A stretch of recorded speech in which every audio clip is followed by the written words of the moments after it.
Hello students, ये आपके 6.2 के जो हमने कल 4 क्वेश्चन कर लिए थे, वापस वहीं से शुरू करते हैं। 5वां सवाल देखें उसी टाइप के। यदि आपको कल की क्लास समझ आई है, बिल्कुल ये सेम फॉर्मेट के सवाल हैं, कुछ भी इसमें अलग नहीं है और एक ही थ्योरम यूज हो रही है, पूरी थेल्स थ्योरम सब जगह। तो देखो क्या है, आकृति 6.20 में डीई समांतर सी क्यू। डीई कहां है जरा ढूंढो इसमें। ये डीई है, जो ये लाइन है समांतर है सी क्यू के, तो इसका मतलब ये सी है, सी क्यू। और डीएफ समांतर है O R. C Q O Q होगी, फिर इसका मतलब क्या दे रखा है, ओ क्यू है, सी नहीं है, मैंने गलत लिखा है।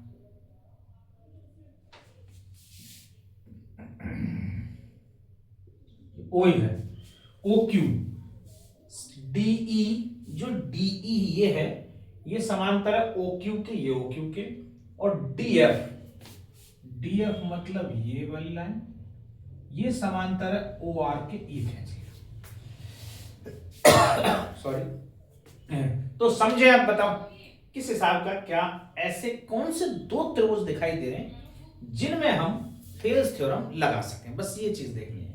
त्रिभुज में बहुत सारे बन रहे हैं त्रिभुज, बात त्रिभुज की नहीं देखनी है हमें। त्रिभुज में एक अंदर ऐसी लाइन बन रही हो जो एक भुजा के समांतर, ऐसे दो त्रिभुज देखने हैं। तो ऐसे दो त्रिभुज तो ये पी क्यू ओ, जिसमें इसके समांतर ये है और इसके समांतर ये है, ये दो बात है, बस ये दो चीज दी हुई है। ठीक है, यहीं से शुरू करते हैं। तो चित्रानुसार, चित्र में जो दिया हुआ है, चित्रानुसार दिया है जो डीई है समांतर है ओ क्यू के, ठीक है, एवं डीएफ है पैरेलल ओ आर के। ये दो बात दे रखी है, तो हम लिखेंगे त्रिभुज पी ओ क्यू में, त्रिभुज पी ओ क्यू में, इसमें बात करते हैं सब आपस में। पीओ क्यू में, जहां पीओ क्यू में ये दे रखा है कि डीई समांतर ओ क्यू है, ये चीज दे रखी है। तो थेल्स प्रमेय द्वारा, थेल्स प्रमेय द्वारा, थेल्स प्रमेय क्या कहती है, थेल्स प्रमेय ये कहती है यदि किसी त्रिभुज के एक भुजा के समांतर दूसरी भुजा है तो वो अन्य दो भुजाओं को भी उसी अनुपात में विभाजित करती है। जैसे पीई बटे ई क्यू जो होगा वो पीडी बटे डीओ होगा। तो इसमें पीई बटे ई क्यू जो आएगा वो होगा पीडी बटे डीओ। यही समीकरण नंबर 1 बन जाएगा। अब दूसरे त्रिभुज की बात करें तो त्रिभुज कौन सा है जिसमें थेल्स थ्योरम लगा सकें, पी ओ आर। जिस पी ओ क्यू में लगाया, अब पी ओ आर में लगाए थे। त्रिभुज पी ओ आर में इसमें क्या क्या चीज समांतर दी हुई है कि इसमें दे रखा है डी एफ समांतर ओ आर, ये दिया हुआ। तो यहां थेल्स प्रमेय लगाए, थेल्स प्रमेय द्वारा, थेल्स प्रमेय इसमें क्या कहती है, सेम वही बात कि यदि पी एफ बटे एफ आर, पी एफ बटे एफ आर बराबर पी डी बटे डीओ, ये समीकरण नंबर 2 है। इसमें ये पी एफ बटे एफ आर बराबर पी डी बटे डीओ होगा। बोलो ये बात समझ आ रही है? बिल्कुल। अब समीकरण 1 और 2 की देखें, तुलना करें तो इसमें आरएचएस साइड बराबर है। यदि इसकी आरएचएस बराबर है तो ये एलएचएस आपस में बराबर होगी। तो समीकरण 1 व 2 की तुलना करने पर, ठीक है, कंपेयर कर देते हैं, तुलना करेंगे तो हम ये पाएंगे कि पीई बटे ई क्यू बराबर होगी पी एफ बटे एफ आर, क्योंकि जब इनकी राइट साइड है बराबर है तो एलएचएस साइड भी बराबर होंगी। यदि ये बराबर हैं तो ये क्या देख रहे हैं, पीई बटे ई क्यू और पी एफ बटे एफ आर, यदि ये दो बराबर जैसे इसका अनुपात इस अनुपात के बराबर है तो मैं ये कह सकता हूं डेफिनेटली कि जो ये लाइन है इसके पैरेलल होगी, क्योंकि तभी संभव है जब दोनों समांतर होंगी तो ही अनुपात ये बराबर होंगे, अन्यथा बराबर नहीं होंगे। अतः हम कह सकते हैं, हमने 6.1 थ्योरम जो पढ़ी है वो ये कहती है कि यदि समांतर हैं तो अनुपात बराबर होते हैं। 6.2 थ्योरम ये कहती है कि यदि अनुपात बराबर है तो रेखाएं समांतर होंगी। तो हम कह सकते हैं 6.2 प्रमेय से क्या है कि ई एफ समांतर क्यू आर, यही सिद्ध हमें करना था, इतनी सिद्ध। 6.2 थ्योरम का फर्स्ट मैंने आपको प्रूव कराई है, दूसरी वाली प्रूव नहीं कराई, लेकिन मैं आपको बता रहा हूं क्या है उसमें। फर्स्ट में तो यह है यदि कोई दो रेखाएं समांतर है तो वो शेष दोनों भुजाओं को समानुपात में विभाजित करती है, इसको समांतर रेखा खींची जाएगी। और यदि समान अनुपात में विभाजित कर रही है कोई रेखा तो हम ये कह सकते हैं कि वो रेखा उसके समांतर होगी, बस जस्ट अपोजिट से। तो ये आपका 5वां सवाल हुआ उतार।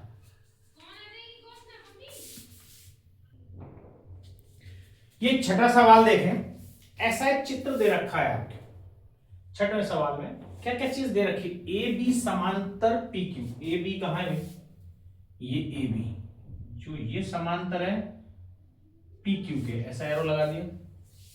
और ए सी समांतर पी आर, ए सी कहां है, ये रही साहब ए सी, ये समांतर है पी आर की, ऐसा।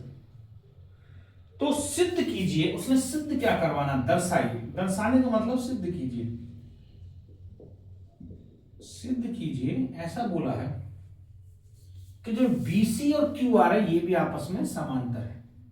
सिद्ध कीजिए BC समांतर QR, ऐसा सिद्ध करवाना है। तो कैसे सिद्ध होगा देखो, वापस से वही 6.2 थ्योरम काम आएगी, जैसे हमने वहां काम में ली थी ऐसे यहां आएगी। कैसे आएगी देखो, तो आप पहले जो जो चीज दे रखी है इसमें कौन से ऐसे दो त्रिभुज है जिसमें हम थेल्स में लगा सकते हैं। तो साफ साफ दिख रहा है आपको OPQ, इस त्रिभुज में इस भुजा के समांतर ये है, तो इनमें थेल्स थ्योरम लगाई जा सकती है। इसमें भी इस भुजा के समांतर ये है, तो इसमें भी थेल्स थ्योरम लगाई जा सकती है। तो बस लगा दो, है ना। तो त्रिभुज OPQ में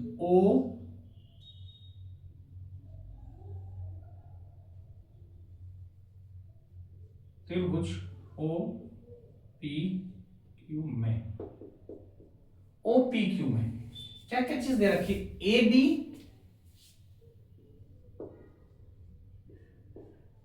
समांतर PQ, AB समांतर PQ है, AB के समांतर PQ है ये, क्या इसमें यदि OPQ त्रिभुज की बात करें, और यदि इसमें समांतर है तो थेल्स प्रमेय द्वारा,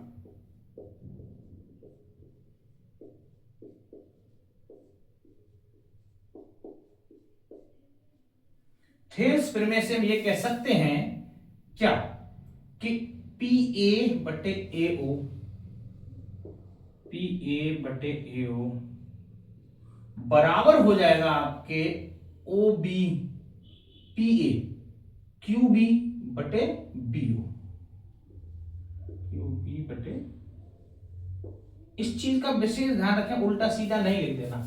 जब मैंने ये बटे ये लिया है तो यहां भी ये बटे ये लेना, ऐसा नहीं कि इसके बटे ये कर दे, ऐसा नहीं हो सकता। इनका रेशो कभी बराबर नहीं आएगा। ठीक है, थेल्स प्रमेय द्वारा ये आपस में इनका अनुपात बराबर होगा। तो फिर इसी प्रकार त्रिभुज दूसरे ओपीआर में यहां बात करें तो यहां दे रखा है कि एसी समांतर है पीआर के, ये गिवन है हमारे पीआर,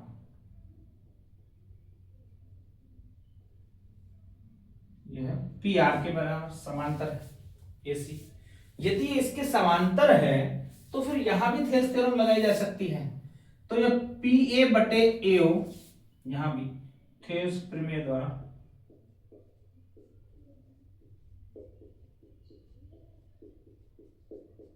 थेल्स प्रमेय द्वारा पी ए बटे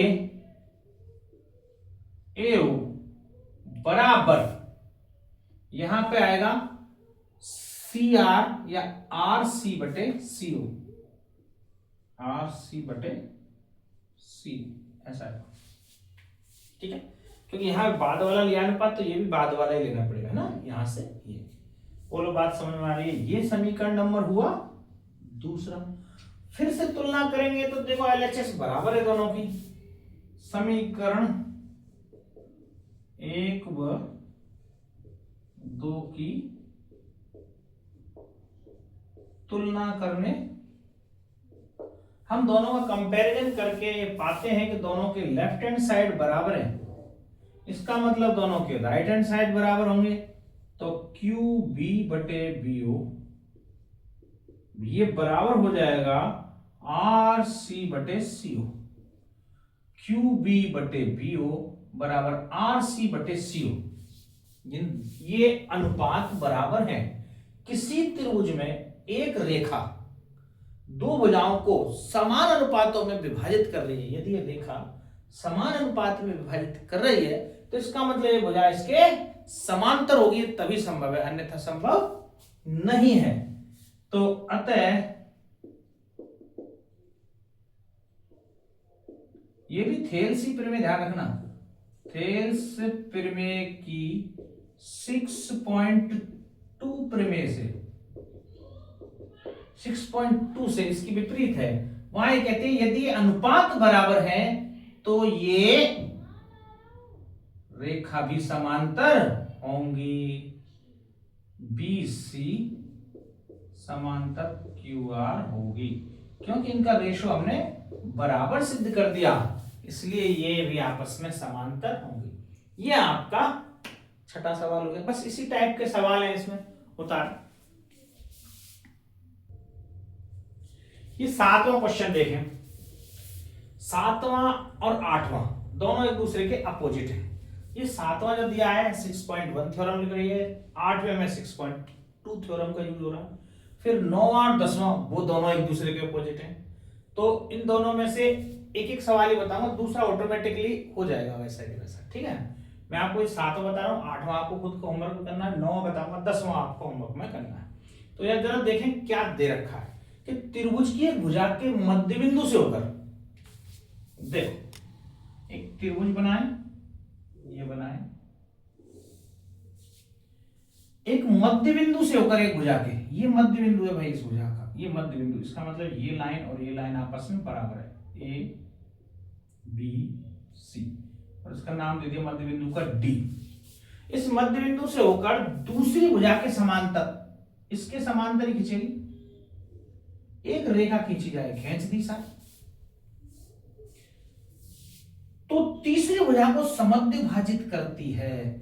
तो ये तीसरी जो भुजा है इसका मतलब इसका भी आधा है, समद्वि भाजित करती है, इसका मतलब AE बराबर EC, ये प्रूव करना है। ये चीज है, समझो क्या क्या चीज दे रखा है। तो मेरे पास जो दिया है उस फॉर्म में क्या लिख रखा है, दिया है मैं, ये है त्रिभुज ABC में D मध्य बिंदु है AB का। तो ये चीज दे रखी है जिससे हमें ये पता चल गया AD बराबर और DB, जब मध्य बिंदु है तो ये एडी और डीबी बराबर हो गई ना। और क्या चीज दे रखी है कि इसके समांतर रेखा खींची जाए, ऐसा भी दिया हुआ है। इसका मतलब डीई पैरेलल है बीसी के, ये भी बात दे रखी है। तो जो चीज दे रखी है हमने दिया है, मैं लिख दिया, मेंशन कर दिया। क्या चीज दे रखी है? एक तो त्रिभुज दिया हुआ है, एक ये बात दे रखी है डी मध्य बिंदु है। तो मध्य बिंदु होने का मतलब ये पता चला कि एडी और डीबी आपस में बराबर होंगे। फिर एक ये बात दे रखी है कि इसकी समांतर रेखा खींची जाए, समांतर जो दी हुई है ये बात है ना, ठीक है। तो सिद्ध क्या करना है अभी?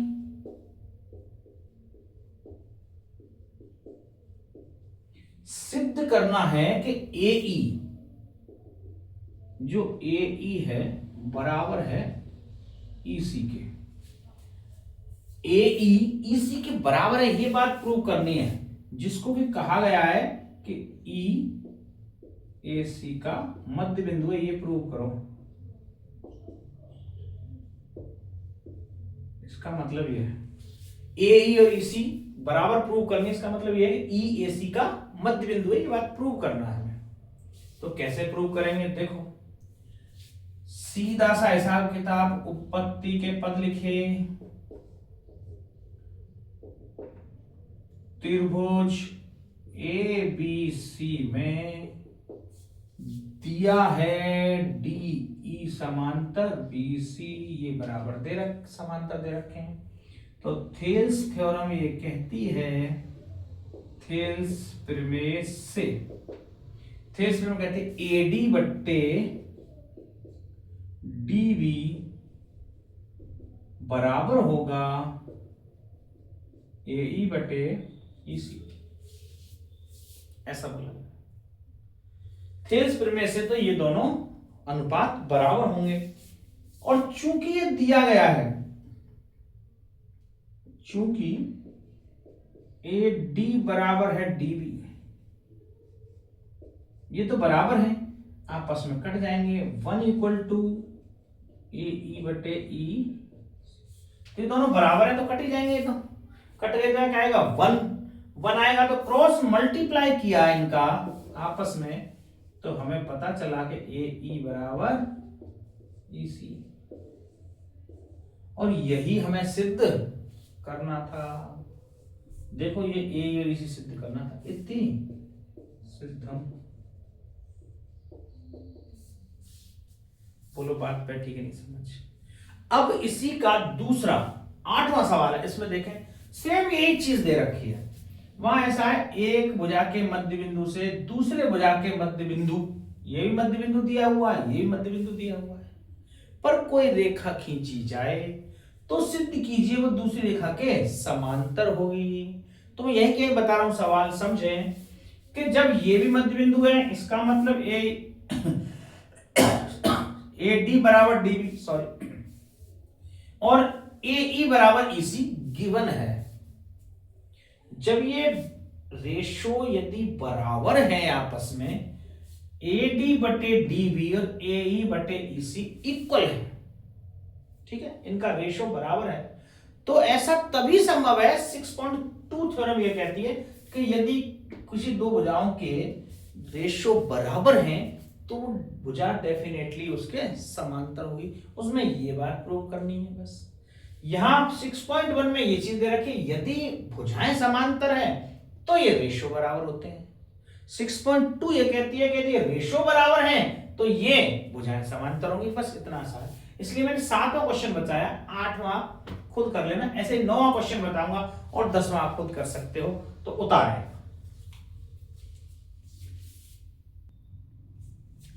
ये 9वां सवाल देखें कि ए बी सी डी एक समलंब है। समलंब लिखा है, समलंब चतुर्भुज होना चाहिए था, समलंब भी लिखा है। इसका ए बी सी डी एक समलंब चतुर्भुज है। चतुर्भुज, समलंब चतुर्भुज किसे कहते हैं? जिसकी दो भुजाएं समांतर हो, ऐसा चतुर्भुज। केवल दो भुजाएं समांतर, चारों समांतर हो जाती है तो समांतर चतुर्भुज बन जाता है, ठीक है। समलंब में केवल दो भुजाएं समांतर होती हैं, तो मान लो इस टाइप का बनेगा कोई,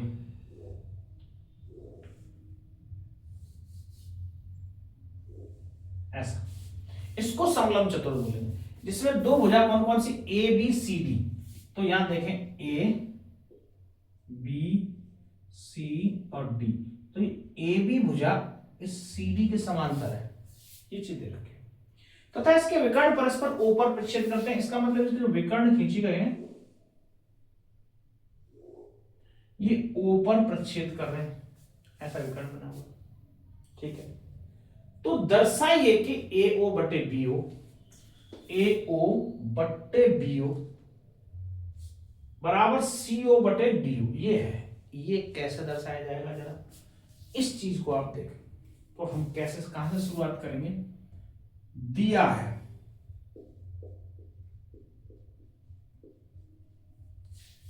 है ए बी सी डी एक समलंब है, ए बी सी डी एक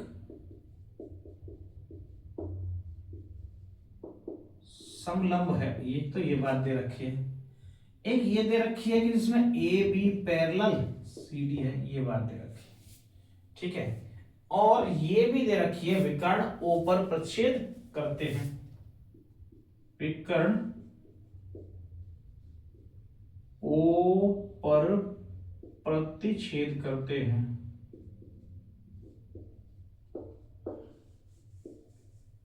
ये बात दी।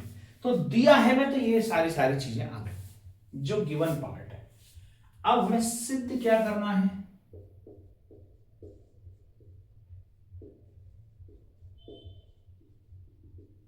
सिद्ध करना है एओ बटे बीओ, ए ओ बटे बराबर सी ओ बटे डी।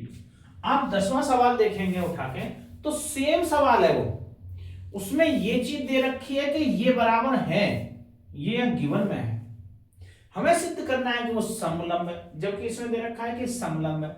समलंब चतुर्भुज की एक प्राय होती है कि दो भुजाएं समांतर होती हैं। हमें उसमें सिद्ध करना पड़ेगा कि समलंब है, मतलब ये समांतर दे नहीं रखी है, दे नहीं रखी, रेशो बराबर दिया हुआ है। तो हमें अब रेशो हम बराबर कर रहे हैं, तो कैसे करेंगे जरा देखो। तो इसमें कोई ऐसा त्रिभुज दिख रहा है भाई तुम्हें कि जहां हम थेल्स थ्योरम यूज कर सकें, ऐसा कोई त्रिभुज है? ऐसा कोई त्रिभुज नहीं है। एक ये त्रिभुज दिख रहा है, एक ये त्रिभुज दिख रहा है, पर किसी भी एक भुजा के समांतर दूसरी नहीं दिख रही।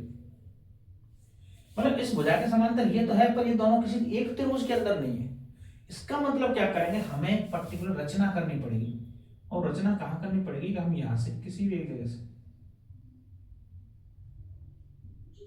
इस डीसी और एबी के समांतर ओ एम एक रेखा खींच लेते हैं, थोड़ी तिरछी सी से, एक बार सही से।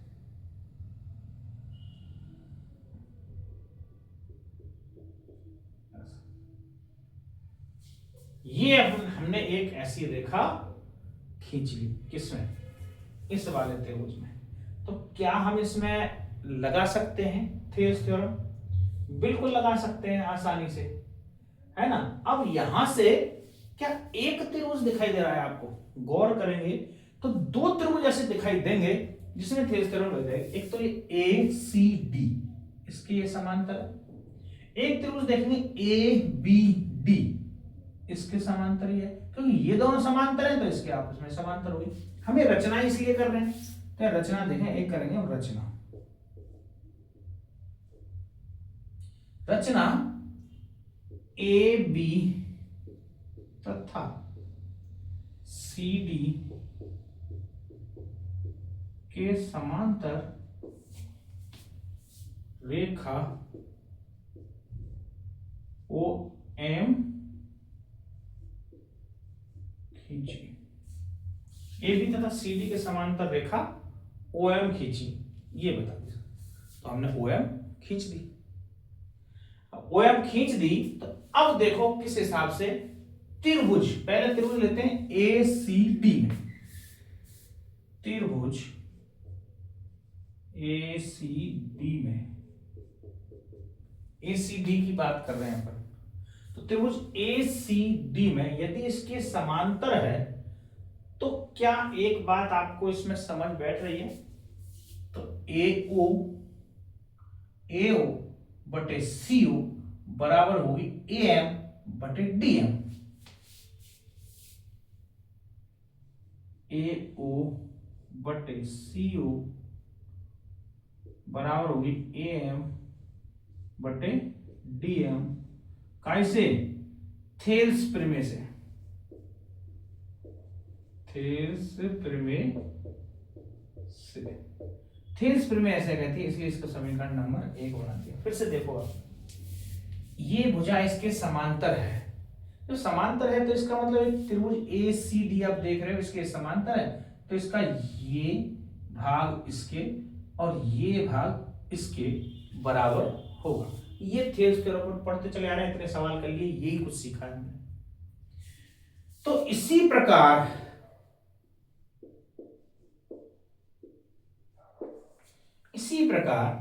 त्रिभुज एबीडी में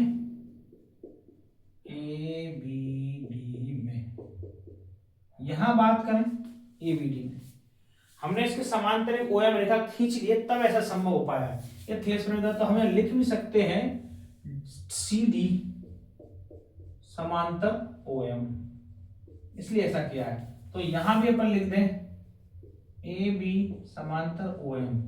कहां से है ये? रचना से। क्यों समांतर है? रचना के कारण।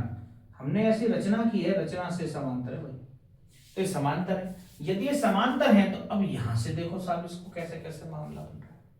तो आप यहां से देखोगे तो यहां से देख लो बीओ बटे ओडी, बीओ बटे ओडी, डीओ, डीओ लिख दो, ओडी मत लिखो।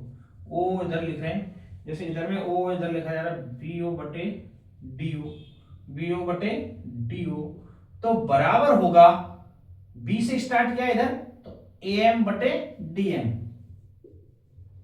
ए एम बटे, ये समीकरण नंबर 2 किसकी वजह से?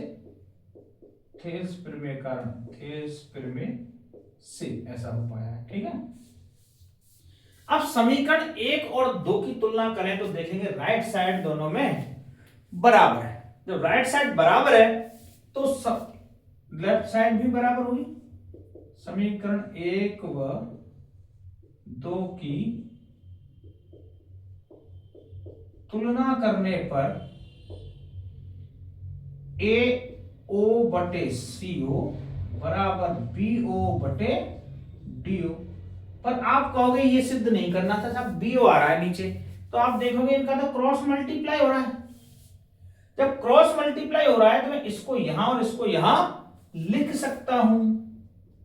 अतः ए ओ बटे बी ओ बराबर सी ओ बटे डी ओ होगा।